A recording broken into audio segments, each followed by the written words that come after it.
Welcome everybody, my name is Krush AK and this is the Market Meditations podcast. We chat with fascinating people from around the world to extract mindsets, routines, stories and habits to help you build richer lives. Meditators today we have with us Roy Blackstone. He's an advisor, trader, investor in the cryptocurrency space, has managed to be holding Link since 2017 and sold the exact top. He's an incredible individual that has owned restaurants, ran real estate businesses, written his own book, and really just has a lot of incredible insight to share with us. I hope you enjoy this episode. This episode is really exciting for me because outside of his trading and investing success, Roy has actually accomplished a few mini dreams of mine, which I can't wait to dive into at the end of the podcast. So make sure you listen all the way through. Roy, would you be kind enough to give us an introduction?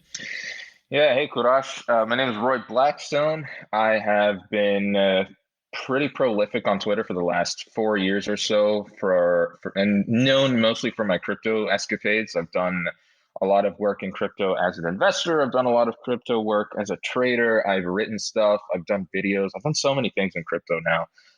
It's really just been a place where I've been able to apply myself as just a flexible individual in terms of what I can deliver and value proposition. So yeah, I've been in crypto since basically the end of 2016. I got to ride a lot of the ICO hype, and that's when obviously everyone's a genius in a bull market, right? So I did a lot of that. Yeah, I mean, a lot of us started then. Right. And then we kind of got the baptism by fire, so to speak, in the years that came after. And then, obviously it's been much more of a longer journey than I had perhaps anticipated originally. I didn't set out knowing what crypto even was when I was younger. Just as a note for people, I'm 26 now, so I was 22 when I got into it and when I got involved. And this is a funny story, I only ever had one job in my entire life before I got into crypto, and that was working as a gas jockey at a gas station for about a year before I got into crypto. And I just decided, I was like, I'm going to take this seriously and I'm going to, do the trading thing. And I haven't really worked ever since. Yo, please don't skip over that. How does that transition happen? Yeah. Okay. So I was at the time I was living in America. And I was, God, it's kind of like a funny story. So I was in high school when I was and then I graduated, I was 18. And then I told my dad, I was like, you know what? I don't really like university. I don't like college. So I'm just not going to go. I'm just going to sit at home and do nothing. And he was like, well, you should probably do you probably shouldn't just do nothing. I was like, no, I'm just going to do nothing. I was such an idiot. So what I did for the next year and a half was just not literally nothing. I just played World of Warcraft and League of Legends and just it was the worst waste of time ever. And I was really proud of myself. Not, but after that, I was like, maybe I should get a little bit serious and maybe see what opportunities I can do. So I started doing businesses with my dad, because I was like, well, maybe we could I don't know, we could do some web design thing or something. So I was like, all right, because I was like, I'm pretty good at computers, maybe we can do something there. So me and my dad did a web design thing. That didn't work at all because I was a complete noob at business in general, so I didn't know what the hell I was doing. So that was that was a wash after 6 months or something. And then I was like, all right, what else could I do to get money? Because I was like, that is the most important thing. I just want to get money. So I was looking around online, and another thing that I started to get into was flipping items on Craigslist and flea markets and things like that. So that was another thing that I was doing. That was actually, I got a little bit more success with that. That was actually pretty damn fun, to be honest, too.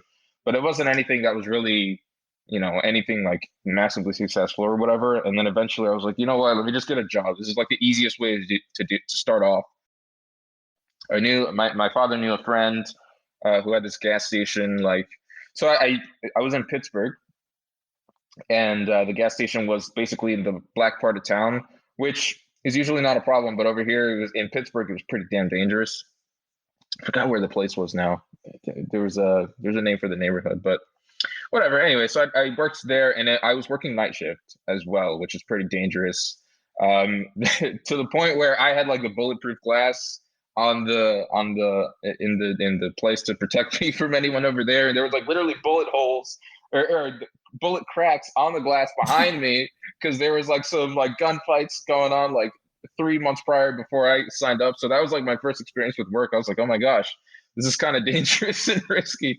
But you know, I kind of like, That sounds insane. yeah, I looked at it on the bright side. I was like, I'm like some kind of like international spy or something. Like I'm just like, you know, putting myself in danger, like to do this like cool thing where it's like you're just like selling bags of chips, dude. Like, but yeah, so that was like the thing. I actually love that you do that. That sort of mental trick of tricking yourself. Like you trick yourself into thinking you're somewhere where you're not, and you're suddenly capable of doing something you wouldn't be able to do under any other circumstance. Yeah, right. Yeah, exactly. I mean, it was. I mean, I have like a crazy imagination, so I like to imagine stuff all the time. You know, it's like when I go on like nightly patrols now. That's what I call them. So it's like another thing, right? Like I don't go on walks at 3 a.m. At night. I go on nightly patrols. I have to make sure that the city's safe. It's like now I'm not just like some dude who needs to exercise. Now I'm Batman, right? It's like, Right, I do the exact same thing. The other yeah. day, I was trying to get into cold showers, and there's no instance where you want to actually step into a freezing cold shower. But in my head, I'm like,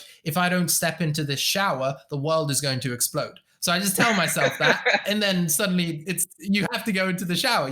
I do that with any task I don't want to do. I love that you do that. Yeah, that's so funny. Yeah, no, it's a great thing. It's just, you know, it makes life more exciting too, and like maybe it's a little bit childish. You know, I'm sure like women especially would kind of look at our antics and be like, are you serious? It's like, yeah, but it's fun.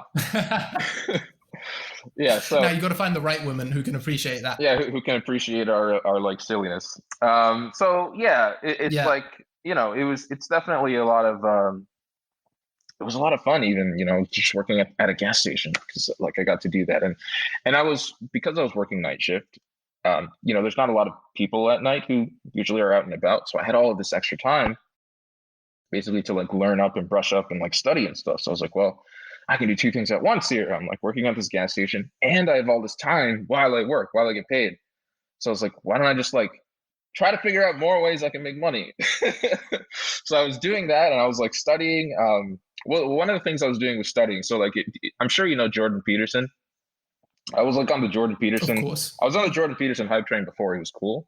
Now I'm not really like such a big fan of him anymore. But before, like he got like super. He definitely got a lot crazier as time went on. Like the all meat diet, that's where he lost me, where he ate nothing but steak. Yeah, so he's definitely changed quite a lot.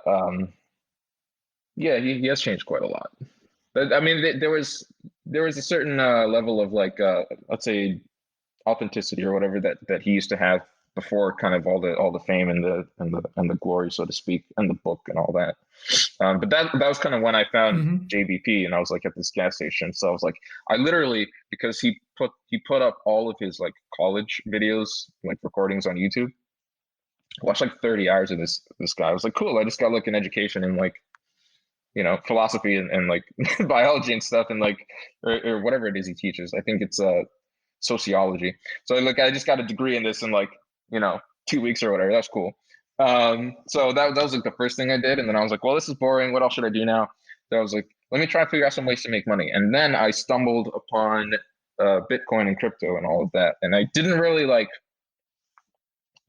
consider myself a trader or anything at first, because it's like it's kind of a weird thing to call yourself too. It's like, oh, I bought my first Bitcoin. I can't see how y'all do that day to day that day to day wage job thing, you know, the meme. And it's like, you know, so I bought my first Bitcoin. I told my dad, I was like, hey, this might be pretty cool. And it wasn't really as a trading thing. It was just kind of like, let me just like own some Bitcoin just to own it. He was like, yeah, whatever, no problem. And then like fast forward a little bit, because I just kind of held for a few months. Fast forward a little bit. Now we're like in, let's say, around like January 2017, and obviously this was when things started going crazy in crypto, like insane. Like, because that was whenever, because I was on Poloniex and I was like buying my alts and getting wrecked. You know, everyone has this, like the price of my tuition was quite cheap because I only bought like $20 of Bitcoin. So when I lost half my money, I only lost $10. So that was great. Um, yeah, you know, Wait, what did that $20 turn into by 2017? oh, well, so we'll get to that. So I started, and Okay, yeah, okay. so I started trading, and like the first my first real experience with some like a pump, like an altcoin pump, was Pascal. I don't know if you know about Pascal. It's like this really old coin that I remember hearing it, but I don't know about it. yeah, it's like it's super worthless. It's complete shitcoin territory. But like at the time, the crypto market cap was so small that people were like entering and just buying anything. And Pascal was one of these coins, and it went up like, oh god, I messed that trade up so bad too. But it went up like 100x or something in the course of like 2 weeks. It was just bonkers. It was like the silliest thing. Wow. Yeah, and it's like, and I was so bad at trading that I kept buying and reselling and buying and reselling. I only ever ended up getting like 4 or 5x out of it, which is insane. You know, I made $40. Like that's pretty sick though. Um, even though I messed it all up. But my dad was like, "Hey, this is kind of like you can kind of look at this a little bit more seriously, you know, than just like something you do for fun." And I was like, I don't know, because I'm very hard on myself. I'm very like pragmatic too and like realistic. So I'm like, I don't know if being a trader is such a great idea. It's kind of like super risky, and also I don't really know what I'm doing. Right? It's not like I have like a finance background or anything. He was like, no, just try it anyway. Just do it. I'm like, okay, sure. So I started doing it. Were you good at maths at all as a kid? I'm like good at math if I apply myself, but I find it super like boring and annoying. And like now like I Okay. just tune out entirely. Like I just like, oh god. Yeah. So yeah, like but what I am good at is like just being like super cold emotionally towards your investments and all that, and just being jaded, which is like I think one of the better skills, like emotion management, right? During trades. That kind of comes back to your ability to like switch with that imagination thing, like, oh, this is reality, I choose this as reality, and then that becomes reality. Yeah, I yeah. find a similar reason why I can trade well. Yeah, exactly. Right. And for me, it's like, sometimes you just have to accept reality. It's like, if people have different like tolerance for pain. They call it the pain threshold, and people have different, for what one person finds like just unbelievably unbearable, another person can, just take it no problem. And like, there's like really like funny joke about this where it's like the difference between like guys and girls, and the girls like, oh my gosh, my boyfriend is like thinking, the girl like looked at him kind of weird today, and then like it shows like the guy's thought bubble, and he's like, man, I just lost $200,000 on Litecoin. It's like really funny, right? But it's like that's a true thing. It's like, different, Different pain right? thresholds. Exactly, different pain threshold. So it's like what a thing that I got that's really good is like I have a really high pain threshold, which I kind of also got to nurture and culture spending all this time in crypto. So anyway, it's 2017, and I'm in the gas station. I'm doing my trading while I'm like like selling stuff to people. Roy, if I may, before you move on, because you said something really cool there, Yeah. something you've been able to nurture and develop. How does someone nurture and develop their pain threshold? Because that sounds really useful Yeah. for traders and investors. Yeah, that honestly, I would say like not only is it useful for trading and investing, that is also something that is extremely useful for your life in general. I mean, because the fact of the matter is that there are things in life that are going to happen all the time that are generally shitty or generally unexpected. And so your ability to not only adapt to them, but also to almost turn downsides or drawbacks into gains and benefits can it also like can come from a source of like accepting reality for what it is. And so like it's really all about the way that you think about things and the kind of opportunity that you see. So like, for example, this is a really good example. 2020 was a pretty shitty year for most people because we had these COVID lockdowns, right? So it's like, a lot of people are stuck inside their houses and they don't have the ability to do things that they were able to do anymore. So it's like, okay, so you can look at this on one side, it's like this really terrible thing because it's like, I can't, you know, do this, you do what I wanted to do. And even my own personal self, I actually have a real estate business in Indonesia that I had to basically put on pause because the tourism like died. So it's like, I had to do that. And I could like sit here and be like sad about it, or I could look at this as an opportunity. It's like, well, what's the opportunity in like COVID? Well, the opportunity is like you're stuck in your house for like months and months and months. Like this is the opportunity. If you ever had the time that you wanted to study something, if you ever had the time that you wanted to learn something or do something, or perhaps achieve something that required months and months and months to do, like now's the time to do it. That's a very stoic mentality. Right, exactly. It's like all of a sudden That's a very, you've taken this like like, focusing on everything that's in your control. yes. So it's like you've taken this negative thing and turned it into like, how can I gain out of it?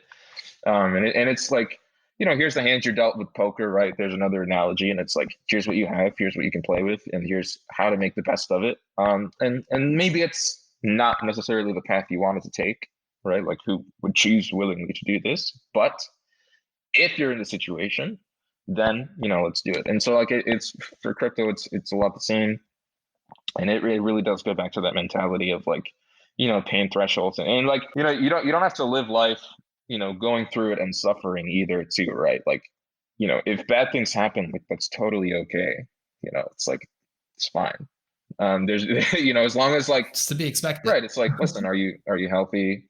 Do you have friends? Do you have your family? Do you have like, can you pay the bills? Do you have food to eat? Like, these are really, really important things, that if you like have those squared away, like everything else is gonna, it'll all come along on its own if you have those like basic things. So and also like, Yeah, a cool analogy. Please, yeah, please yeah, continue. no, I was done. That was it. Oh, awesome. A cool analogy I think you'll like quite a lot is a tweet I did way back. It was my first tweet to actually go viral, and it was, if I were to offer you $10 billion right now to entirely sever one of your limbs, would you take it?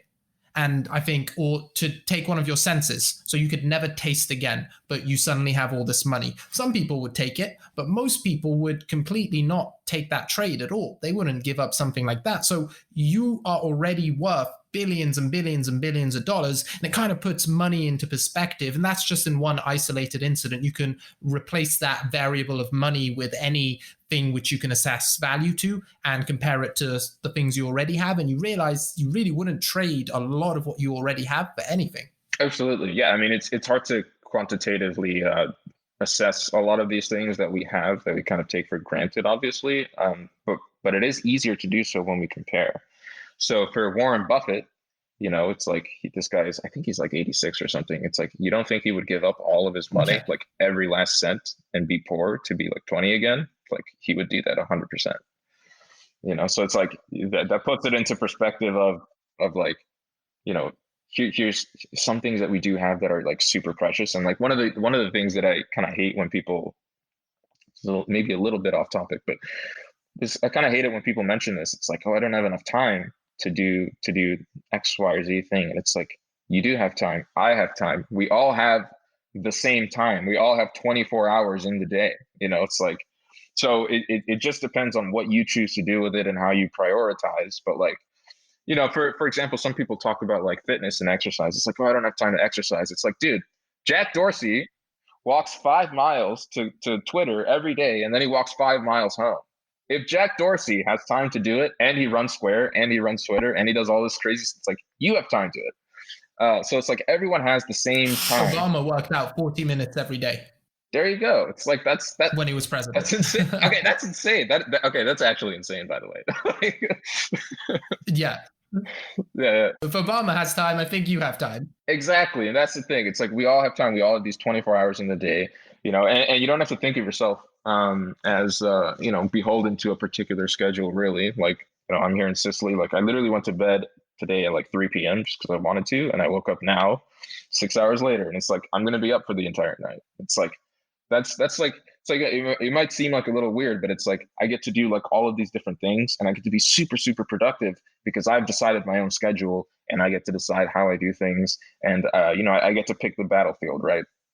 I don't really have weekends. I don't have like Saturday, Sunday, I'm off. Like, I'm always on, and it's been that way basically.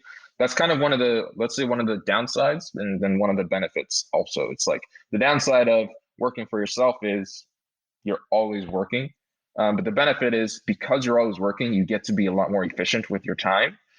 So you're really working a lot less. Like, these days, I don't work very much at all. I work in a week. I work maybe like realistically 10 to 20 hours, which is like mind blowing to a lot of people. It's like, dude, I work like 40, 50. How? Exactly. Like, how? It's What is the secret? efficiency.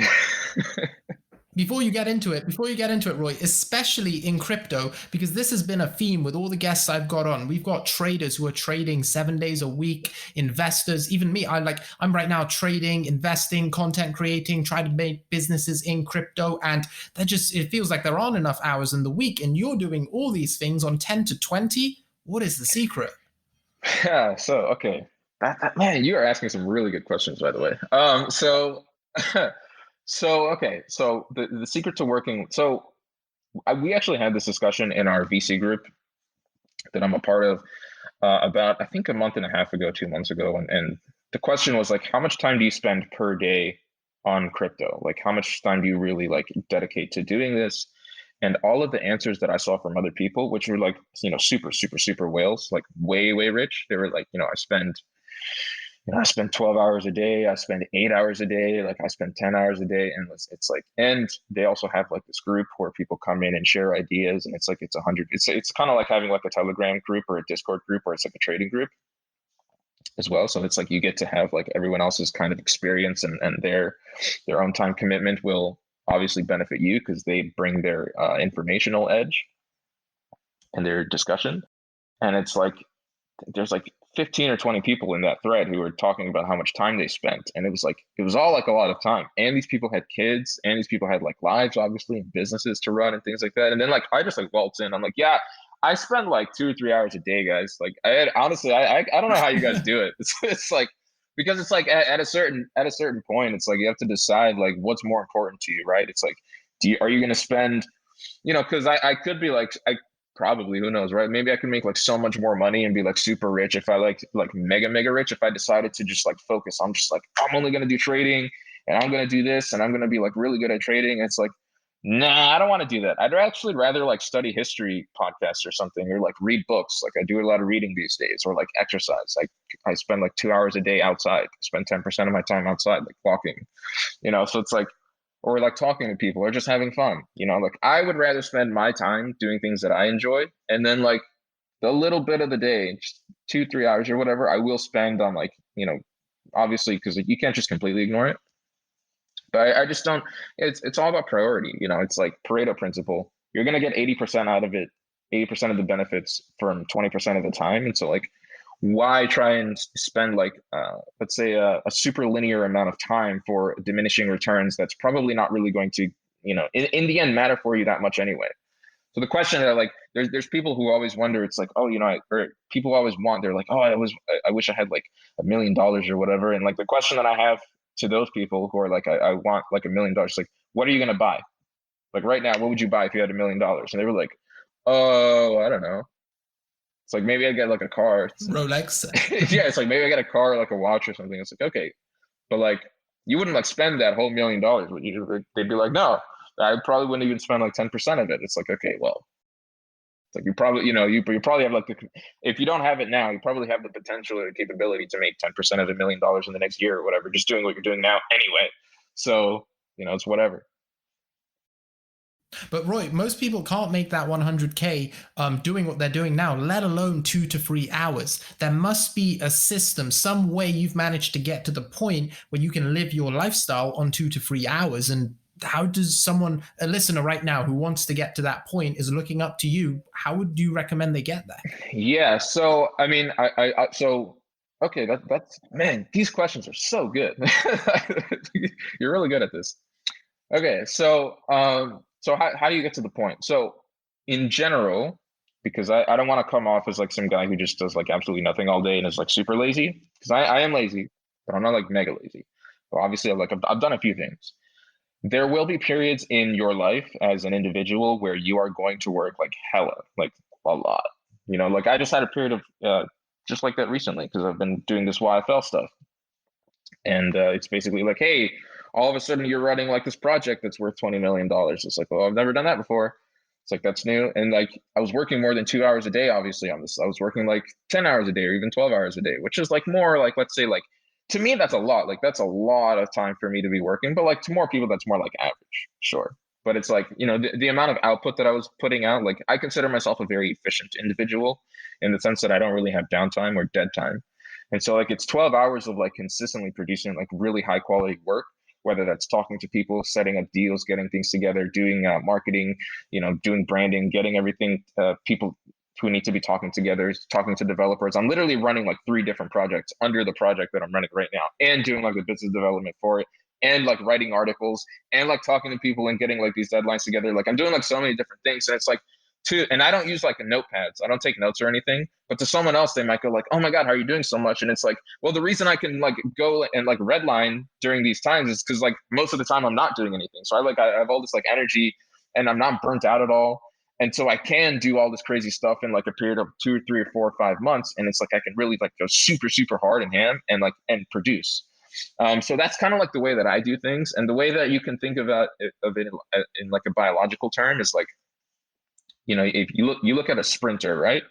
And you look at their physique and they're like super like strong and muscular and bulky, right? And they can like go really, really fast, really for basically like a really, really short amount of time, but they can get like a lot of like work done, right?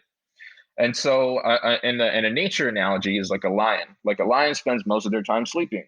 I don't particularly spend most of my time like working, but when I do work, like I go in and I get the shit done. And so if you're an individual who is looking to like get to my state, it's like, don't just copy the fact that Roy, spends 2 hours like a day working. It's like, no, it's like, it's the whole like system of like, the system is do as little as you can, but eventually you're going to come across the time when you are going to know, you're going to know like instinctively, like, okay, like I have to work like a lot now, like to do this thing or to get this thing done. So I'm going to do it. And then that who knows, might be like a 24/7 thing, It sounds like you're very good at identifying the times where there's high ROI on your time, doubling down then. Very good at recognizing opportunity cost. And when there isn't high ROI, you just take a step back. And that seems to be a skill in and of itself. And I'd also compound on top of that, it sounds like there's not a lot of clutter in your head. You're probably not a very anxious person. So when it comes to work, you have a clear mind, you're ready to go and just hit it up. I mean, that's what I use meditation for, but your lifestyle seems to naturally build that. Yeah, definitely. Yeah, I'm not anxious at all, to the point where people, I remember back in America when I was perhaps a little bit less refined as an individual, right? Because we're like more silly when we're younger. I remember like people would talk to me. They'd be like, "Are you like high? Are you on drugs? Are you doing weed?" I'm like, "No, man. I'm just vibing, because I'm a very calm person. And by the way, I am straight edge. Don't do drugs, guys. I don't do weed. I don't do alcohol. Okay. All right. I will tell the truth. I drink coffee, but like once every 3 days. Okay. I will have a coffee. Okay. But other than that, I don't do any drugs. I don't do anything else. Well, thank you for that positive message for our listeners. I'm sure none of them do any drugs either. And they also, coffee, I also spread coffee out. I think people overuse coffee sometimes. That's also something for high ROI, like bang it out when you need it, but otherwise, like just live a healthy life and you've got the energy. Okay, Roy, let's switch gears a bit back to the trading and the investing. We know that's what the people want on Market Meditations. So you were talking about your trading journey, and to fast forward it a little bit, what parallels do you have between you as a newbie trader who's missing out on 100x gains and where you are now as a trader? And I know, and I'm assuming you've transitioned more into an investor right now than an active trader. Correct me if I'm wrong. That is absolutely correct. As your bankroll grows and as you get a higher balance, it definitely becomes harder to trade, particularly because you run across liquidity issues. Despite what people think about crypto being such a large industry, it's like not really, because you can look at the number and be like, oh yeah, the market cap is like $300 billion or whatever. I think it's a lot higher than that now. I haven't checked in a while, but that is only true for a few coins. So that's only true for Bitcoin, Ethereum, and like Litecoin and Ripple. The majors basically. Like if it can be traded on like an exchange like Coinbase. I was gonna say Coinbase, but Coinbase like puts a lot of shit coins on their exchange now. If you could have traded it on Coinbase a year ago, then it probably has enough liquidity for what you're wanting to do. Once you get to like a 7-figure position, But before, Maybe a new measure now would be if PayPal accepts it, yeah, there you it's go. got decent liquidity. Right, exactly. If it's on eToro, because eToro only has like Bitcoin and Ethereum. Yeah, so it's like, you come across liquidity issues like entering and exiting positions. It's like this is not something that you think about when you're starting off with just $10 or $100 or $1,000 or 10,000. It's like, I can just like ape in whatever, no problem, and get out. I can pay like 2% slippage on 10 grand because it's like whatever. I just paid like $20 or like 200. But it's like as you yeah. See, I'm not good at math anymore. But as you get to like higher net worths and higher values, it's like that you can't do that. And so it's like trading becomes less and less of a thing that you can do, and then all of a sudden you become more and more of an investor. And like a really good, a great way, and it's good too because you spend less time, right? It's like you're no longer like beholden to like sitting in front of your computer. Hmm. And you can think about it too in terms of ROI. So if you make a 2x as a over like 6 months as a trader, you really haven't done that well because maybe you started off with like $100 bankroll and you went 2x. That's like great, but you've only made $100 in 6 months, which for some people that's like decent, or some people like maybe they're still learning, and that's great. So obviously, not putting down anyone who's starting small. Like I started small. Like I started probably smaller than like everyone else who's listening to this. So I know exactly what that's like. But then let's compare it, right? So that's like the trader style. If you're an investor and you make 2x on $1 million, it's like in 6 months. It's like, well, you just made $1 million in 6 months. Like that's actually like life-changing amounts of money. And it's like the return on investment is the same. In both cases, you made 100%. But in one case, obviously, as an investor, it made more sense because of your bankroll. And as a trader, it made less sense. You're looking for higher returns because you're starting off smaller.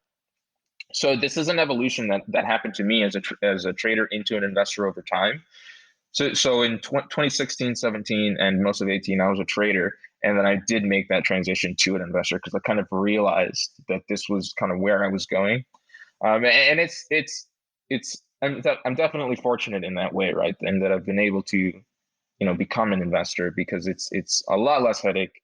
It's a lot less worrying about your positions. It's a lot less risky as well because you can generally take longer bets. And suddenly, even in crypto, when you start to give yourself time, this is why people talk about patience being very important. When you give yourself time to let your theories play out in the general crypto market, if you're giving yourself 6 months as opposed to like 6 days or like 6 weeks, even, it's like, the market will catch up to your ideas and your thesis if you're correct, and then you can kind of benefit from that as well. Crypto is a growing ecosystem, so there's a lot of money coming in all the time.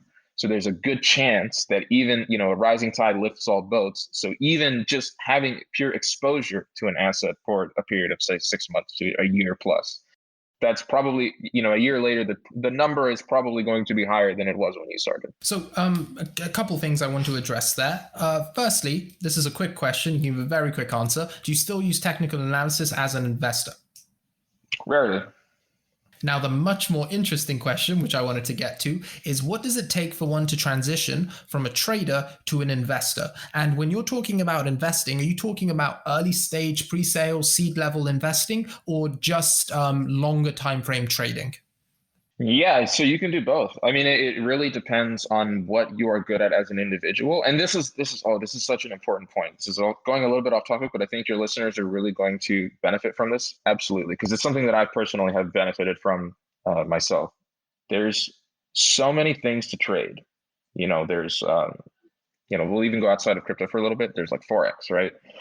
There's commodities, there's options. In crypto, there's options, there's contracts. You can do BitMEX, you can do leverage trading, you can do altcoin trading, you can do Uniswap trading, you can do arbitrage, you can do lots of different things. It's way too much to be good at all of these. So as an individual, pick, or not even pick necessarily, just kind of objectively view yourself and reflect as you kind of trade and pick out and like notice and spot out what you're good at and be like, okay, maybe I'm not so good at this because I've lost a lot of money doing this. My personal example is like leverage trading. I cannot do leverage trading. I try it every 6 months with like some Bitcoin dust and I get wrecked. And it's like, just pay Arthur his tax, like further confirmation that I suck at leverage trading and I shouldn't do this. But I'm good at other things like investing, like swing trading. My friend CryptoPath said something which was a very lucid, and it seems obvious thinking about it, but this is something that people I think do need to hear. That if you're a trader, it's like you don't need to trade markets that you're not comfortable with. You don't need to trade assets that you don't really know how to trade, or things where you don't really have an edge. And so like what I tried to do during this coronavirus thing, I was like, man, I can be like Bill Ackman. I can like short everything. And it's like, I'm gonna short the SPX. And it's like, I hate to admit this. I lost money shorting the SPX this year. How do you do like, and it's like, Wow. and I lost money. Exactly. It's like, I'm awful. I'm actually a horrible, I don't even deserve to be on this podcast, by the way, but it's like, I lost money doing this. Like, it's like, how do you lose money? I was the dumb money. And it's like, the reason I lost money is because this is a market that I'm not familiar with, that I don't particularly know how to trade. And it's like, I'm super profitable when it comes to crypto and playing in the field where I know how to play. But like all of a sudden, like this really obvious trade, like you can't even do. And it's like, because you have to know what you're good at. And so as an individual, like if you're really good at, maybe you are really good at leverage trading, it's like super rare skill, like cultivate that. Or maybe you are good at investing, maybe you're good at just having an informational edge, maybe you're really good at fundamental analysis, right? Maybe it's like, I know how communities work, and I know how market dynamics work, and I know how people think. This is another thing that I'm good at. It's like, if you're good at that, push that and just focus on that, because there's so much money to be made in these markets that you can really pick one thing and get rich off of that one thing. And now I'm guessing that one thing for you is investing. And is that because your personality was suited to it, or are there certain skills you would recommend one cultivates? For example, I would love to get more involved in the investing and a little less into the day trading. For example, I've started to build a team that can help me with the areas I'm weaker at in transitioning into that. But what specific areas, what specific skills does an investor need to succeed in crypto? So this isn't really a skill, but I will mention this to start off. You do need larger bankroll. It's just like it's kind of like how certain poker styles make more sense if you have the largest bankroll at the table. So like you can kind of like bluff people out with like big bets initially if you are the guy with the most money on the table. Like suddenly different strategies open up to you. So bankroll is one of those things. It's not a skill, but it's kind of like, it's not a requisite either, but it helps.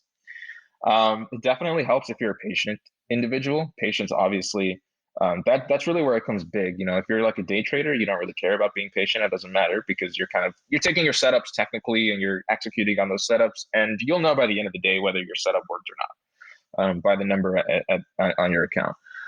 Even if if your time span for trading is a few days, or maybe you're like a scalper, like patience isn't really too relevant. And so like if you're like an individual who has like ADHD, and like, which is not me, by the way, this is probably why I suck at it.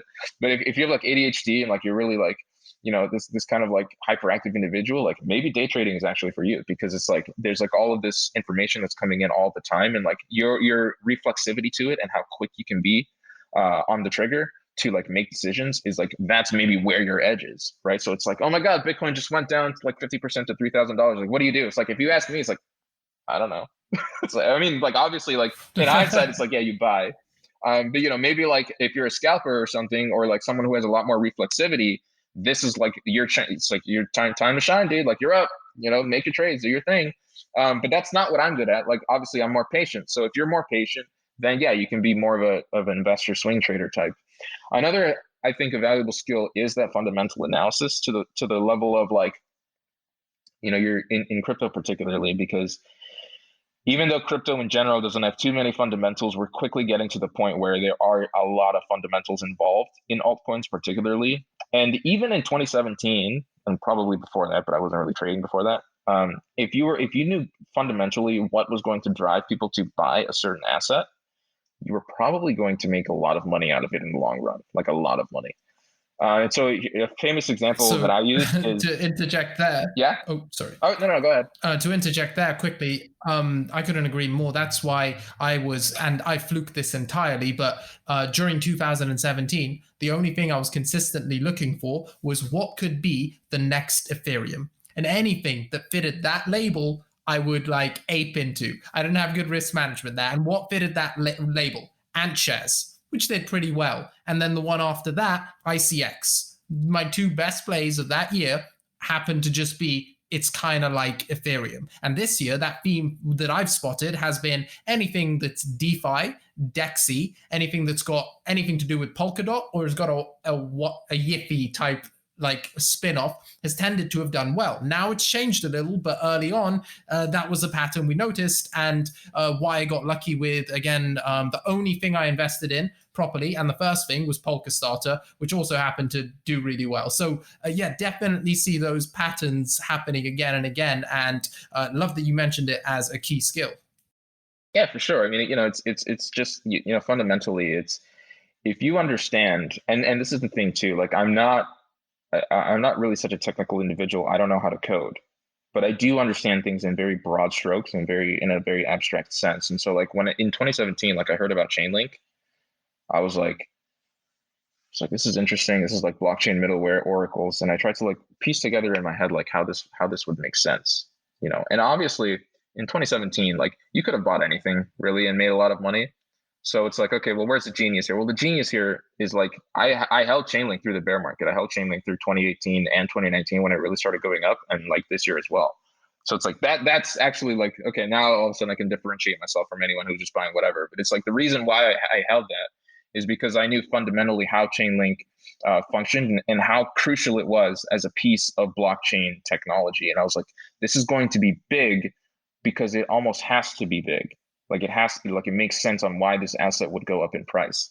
And then like people started doing You all need these. an oracle. Yeah, exactly. You need one. So it's like people started doing all these like Chainlink started doing all these partnerships and delivering all this stuff, and like it started coming true. And it's like, well, it's like obvious, right? It's like, so if you have like this, if you have a knowledge, like for example, you just said it yourself, like Polka Starter and Polkadot, it's like it makes sense. Like if you can kind of piece together in your head why certain assets kind of and ecosystems make sense in crypto, like suddenly, like the world's your oyster, because most people, first, they're not this patient. Secondly, they don't really have the foresight or the technical skill to know to really read these white papers and understand. And third, they maybe don't have like the ability to like sit on something and hold it for years and years and years. But if you do, there's a lot of alpha to be generated there. And I'm not saying people need to get get used to holding for years because you're going to be like Warren Buffett, but it's like, you can do this on a 6-month time frame too. You can do this on a 3-month time frame. If you see like DeFi suddenly starting to pop up and get huge, it's like, yeah, get a position of iron.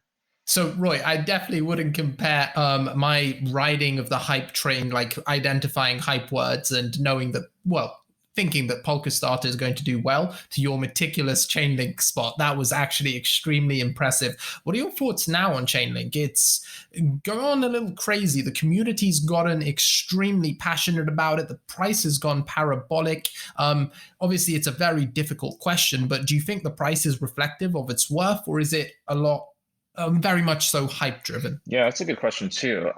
So I held most of Chainlink like during the run up, and I held it during this run up too that we had the recent one, not this one. We had, when it went all the way up to like $20, it was like the high like 19 something.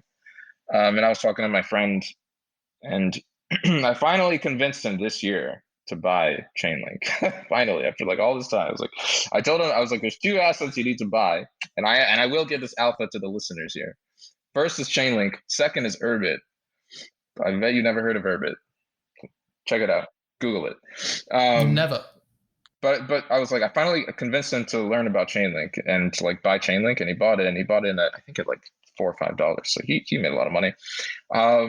But I was talking to him recently. He was like, Chainlink is gonna go to 50, man. What do you think? And I was like, and Chainlink was at, I think it was like $17 or $18 at the time. And I said, Chainlink feels a little bit expensive right now, actually. I think that was the first time I had ever said that about Chainlink. That was the first time I really said, like, it feels a little bit overvalued. And so I sold out. Obviously, in hindsight, I seem like some kind of god trader, right? It's like, I'm not. I got lucky, I think, for the most part. But obviously, it could have continued going up to like 100. Who the hell knows? But my initial target for Chainlink, when I had for the longest time, was top 10 crypto, top 10 market cap. I didn't really have like a set price, but I was like, it's going to go to the top 10. So it did that, and then I think it kept going all the way to top 5, I think was the highest point it went before I like sold out. Roy, that's an incredible relative measure because what you do then is you kind of link its performance relative to the market. You found an outlier and you think it should be in sync. So even if the overall market is down, you still should get like some sort of relative growth trajectory. So it's a very interesting way of looking for an Yeah, exit. I mean, and this was, again, this is I don't really think this is replicatable either, because Chainlink is such a crucial kind of key piece of blockchain infrastructure that it would be hard for me to find another project. And I still have yet really, aside from Urban, as I mentioned, I have yet really to find another project where I'm just absolutely fundamentally just bullish on this asset, to where like I literally don't care what happens. Like I'm gonna hold up until it hits my target. So for Chainlink, it was like that. And then, when we had that run up to $20, I kind of looked at the chart and I like thought about it, and I was like, yeah, Chainlink does seem a little bit overpriced. So I sold out. Obviously, seems smart in hindsight. And then it kind of went down, and I think it went all the way down to like $6, to where I think at $6 it got cheap again. It did get cheap again, to the point where I would buy it. I didn't buy it. Like I'm not that good of a trader where I'm literally like sniping bottoms and like selling tops. I just like sold near the top, and I was like, okay, that's it for Chainlink. That's enough for me. Go home with my winnings. But I think Chainlink is kind of in a good spot right now, around $10. And I think if you are a trader, or even if you're an investor and you're looking for the 10x, I don't think you're necessarily going to find it in Chainlink anymore. It may happen, but I think there are higher ROI opportunities at this point, and Chainlink really has grown so large for what it is. And there's so many like investors or competitors kind of nipping at the heels and trying to do what Chainlink does, and perhaps in some ways even better. It becomes like, there's not so much alpha in buying an asset that's already like top 10 market cap. So it's difficult. Yeah, for sure.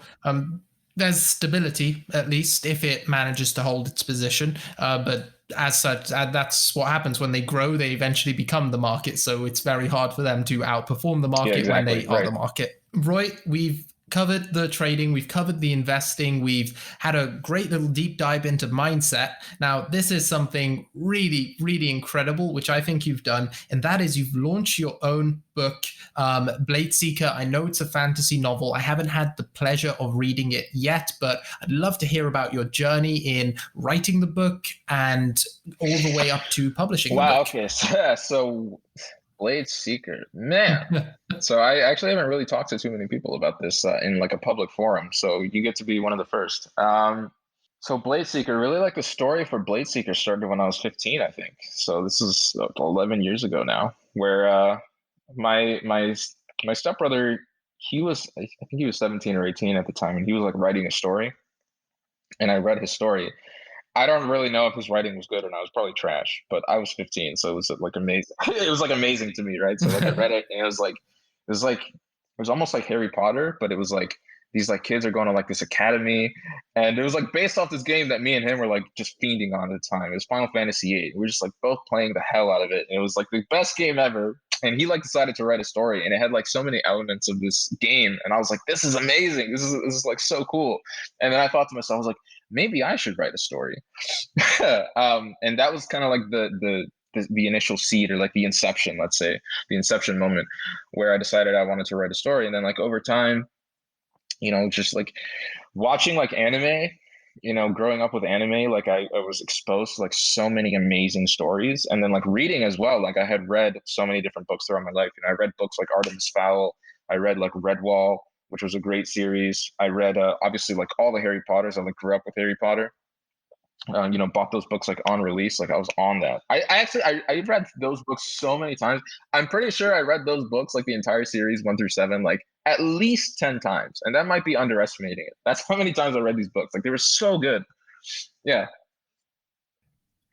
Those are Dude, I dense loved them, man. books. And my dad would always like come into my room, and he'd be like, "Are you like reading in the dark?" Because that's literally what I would do. Like I had my lights turned off, and I was just like reading like for like 10 hours a day. And it's like, yeah, I just like finished this book in like 2 days. It's like it's pretty good. It's like, yeah, but haven't you read that book like 5 times already? It's like, yeah, but it's so good. So yeah, Harry Potter was definitely one of the formative ones for me. like it was for a lot of people. But yeah, like over the years, like I started like amassing all of this knowledge of like different forms of like media and content and like watching movies and stuff. And I really got into like Arthurian lore. I was like, man, Arthurian lore is so freaking cool. Where it's like the sword in the stone, like King What Arthur. is that? Exactly. Oh, Yeah. oh, So like it's King like Arthur. that Okay, story okay. is like amazing. By the way, if you do like fantasy, I recommend Once and Future King by T.H. White, one of the most like applauded novels in the Arthurian lore genre. It's so good. Like I actually like that book. I cried at the end of it. It was so good, so good, so good. Um, and it's like I really got into the Arthurian lore. I really like knights. Like who doesn't like knights? Who doesn't like badass knights with like shining armor and they're like on their horse or they're like jousting or they're like sick weapons? It's like that was a thing. So it's like this idea slowly started gathering steam in my mind to the point where like I was like 18, 19. I was like, all right, I'm gonna write a story. I'm finally gonna do it. It's like and like I wrote the first draft of Bladeseeker. The original name was Dragon Souls because I was playing Dark Souls at the time. I was like, so there's like so like the first game was like Demon Souls, and then like the sequel was Dark Souls. I'm gonna make my book. I'm gonna call it Dragon Souls because it's gonna be about dragons too. It's gonna have dragons in it. So that was like the project name. And I wrote the first draft and it was awful. But that's not what my friends told me. That's not what my friends told me. I'm saying that now, but I didn't know at the time. So I was like, I showed all my friends. They were like, "Wow, this is like there's like some potential here." But it was so bad. They were like, "There's some potential here for like a pretty decent book." And I was like, "Okay, whatever." I put it aside for like however long, and then like over the years, like slowly kept working on it more and more. And then like in the last 2 years, I was like, okay, well, I'm either gonna put this thing out or I'm not. I had like by this point now, I had read so many new books. I had started reading like different things, like um, what's the one Atlas Shrugged by Ayn Rand. I had read like yeah, dude, incredible book. Fantastic. Like like dude, that book is so good. That book is so good for so many reasons. I can talk about that book forever. But I started reading stuff like that. I read Neuromancer. I read God, what was the other one?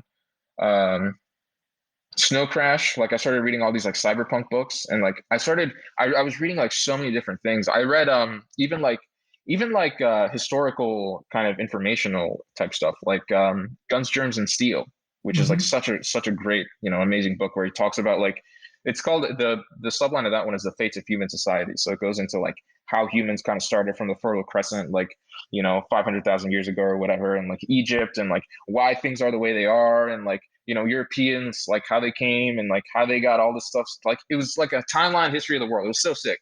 But like the point is like I'm reading all this different stuff. I'm reading like Dostoevsky. I'm reading like Nabokov, which are like these famous like Russian writers, and like I've got so much stuff in my head now because I've read so many different things and like I've watched so much different anime even. It's like and like watched so many different movies. It's like now I can put all these like crazy ideas and I'm gonna completely rewrite my book. So that's what I did 2 years ago. I was like, I'm gonna toss out this draft which sucks, and I'm gonna make this book and it's gonna have all this cool stuff that I loved like as a kid and as an adult and as a reader and as an audience member. It's like I'm just gonna include all this cool stuff.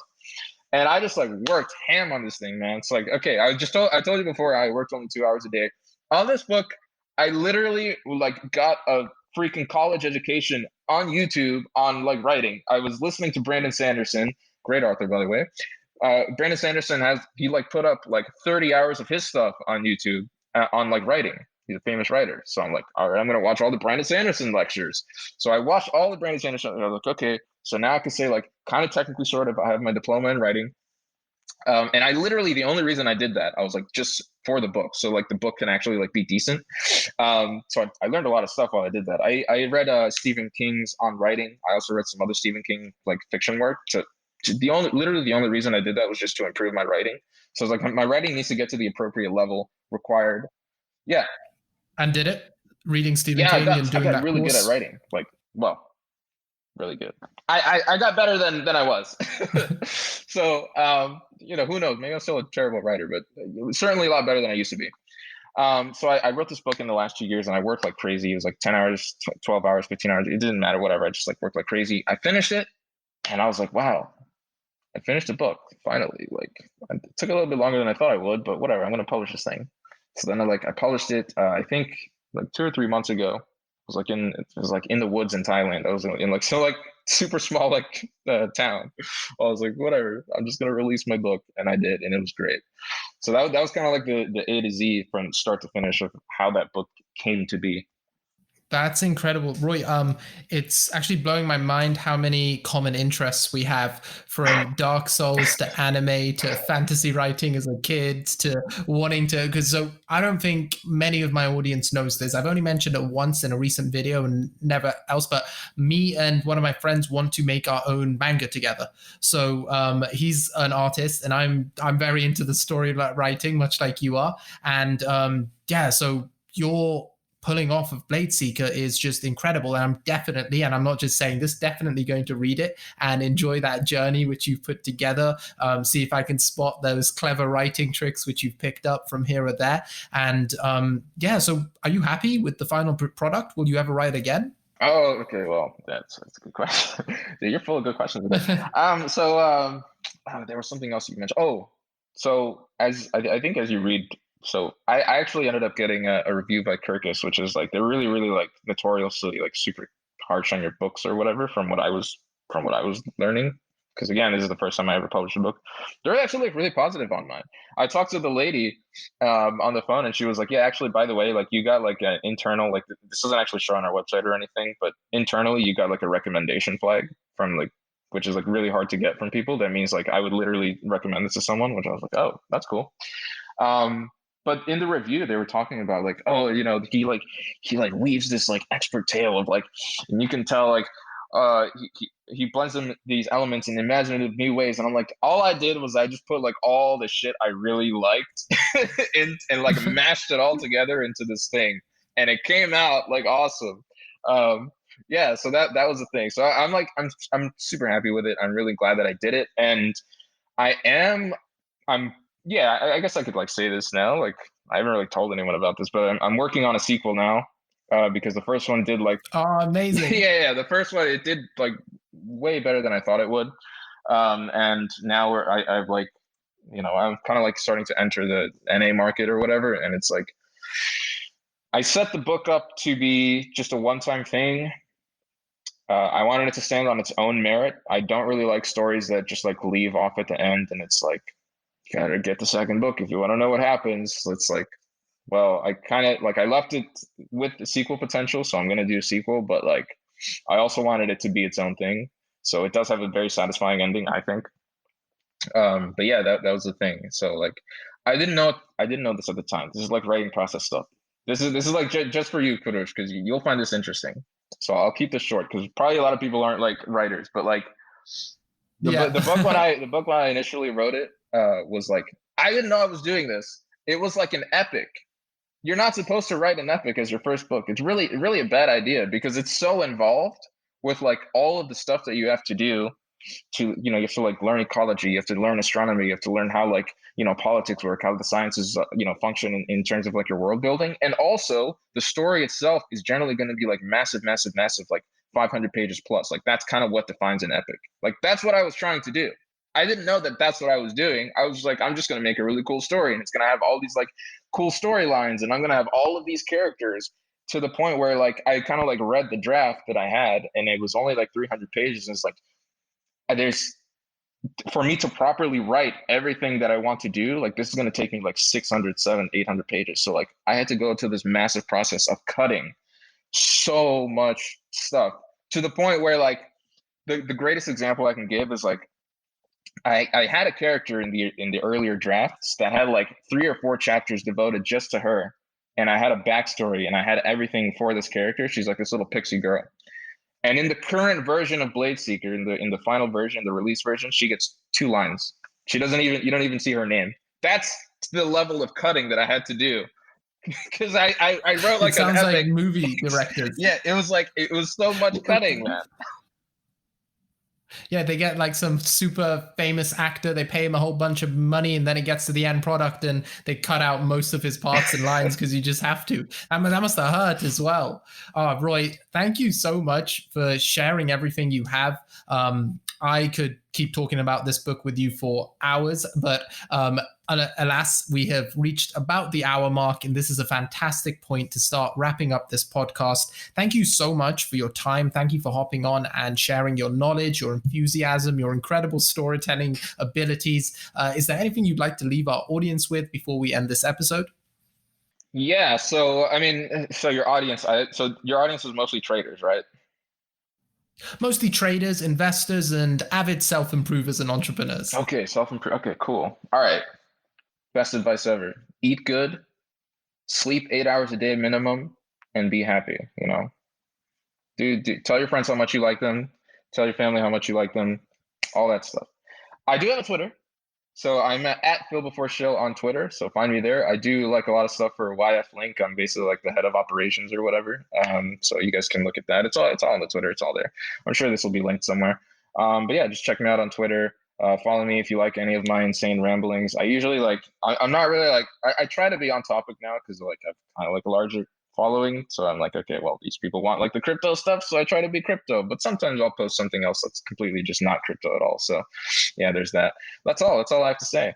I'm really glad that you invited me to this podcast. Your questions were absolutely just amazing. They're some of the best questions I had on any podcast. You really know how to like cut right to the heart of it, which was awesome. And I think the listeners as well are really going to actually be able to get like a lot of different kind of ideas from this. So that's really, I think, where the value is.